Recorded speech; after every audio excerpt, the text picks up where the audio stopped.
Okay, you're on. Well, we're in this beautiful top of the Chilcotin here at the Dean. This is the Dean River. Have a look here. Like, most beautiful campsite I think I've ever been at. We're about 15 miles from the gravel road. Driven from Victoria, David and I. And I have some land in Bellacoola, and this is on the way in. And so on this drive I've been thinking, well, the cities, I look at the cities and I look at the people there and I think, well, why do I stay in these centers of population? Like, this is so beautiful here. There's nobody out here. There's fish in the river. It's just absolutely gorgeous, and there's all kinds of space. But we gravitate to these cities, and the moment you get into these cities, you hit traffic, you hit lights, and you hit their whole government and all their laws. And what is it that attracts us and keeps us in these urban populations? Like, it seems kind of foolish that we're stuck in these situations. But to understand one case, myself, is maybe to understand everybody's problem. And I think it's conditioning.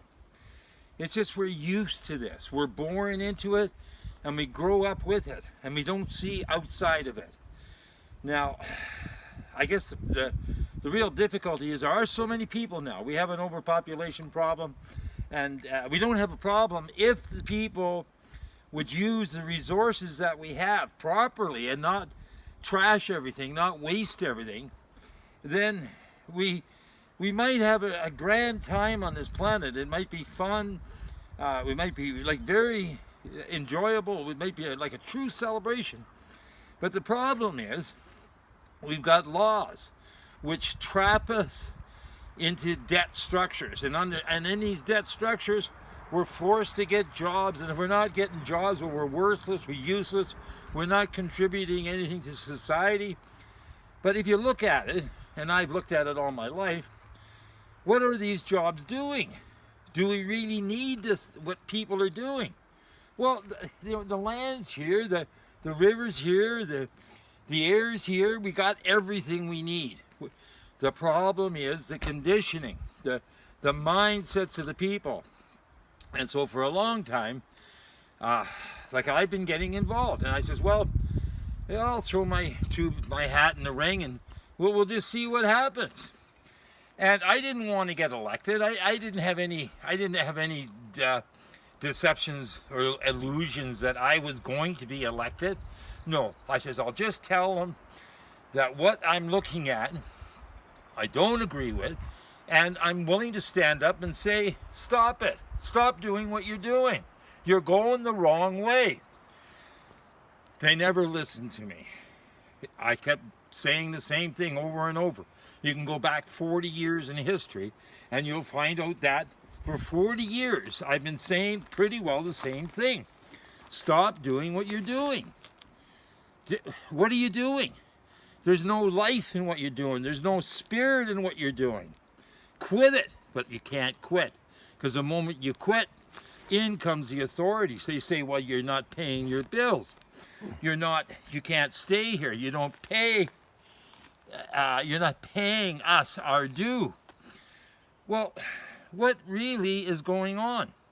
And so here I am, top of the Chilcotin. We just left Victoria, and I'm thinking, there's an election coming up in October. It's another sham election. It's another corrupt election. They're waiting till like a few weeks before nomination, and then they're going to pay for all this advertisement, and they're going to have this blitz of, oh, this candidate is better than that candidate, and this is our free speech, and all those stupid signs are going to be on the roadsides, and people are just being driven bananas by all this confusion of government. They don't know what they're doing. These governments are ridiculous. They can't look after themselves. They're not looking after anybody else but themselves. But I think they didn't want me. They don't want me telling them what to do, because I just tell them, stop doing what you're doing. Stop paying the banks. Take your kids out of school. Stop this foolishness. Get out and see what's going on. Stop all this traffic. A little too much? Sure, it's too much. You need it. You need somebody that can see differently than what the mainstream is telling you. We have to stop. How are you going to stop? We have to do it together. It isn't, well, you're not going to stop in one person stop. You're going to create a traffic jam. No, we all have to wake up. You look at these politicians. They're going to run again. 13 municipalities, 13 different mayors, 71 councillors. And that's just municipally. You're not even looking at provincially and federally. And I mean, there's no end to their government. And it's just a big ripoff. It's costing $1 billion a year for Victoria, Greater Victoria, to maintain that corrupt structure. Listen, those candidates that think they're good, do some real investigation on what they're really all about. Let's have these candidates discuss amongst themselves on public TV what the heck they're all about. And I'm telling you, there's nothing there.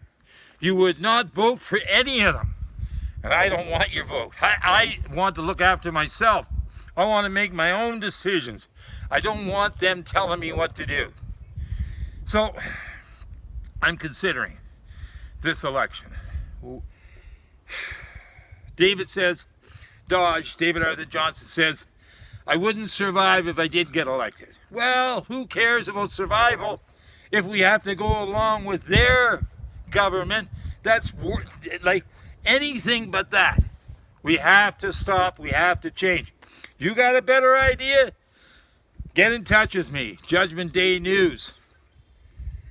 JudgmentDayNews.com. Let's get a hold of one another. Thank you.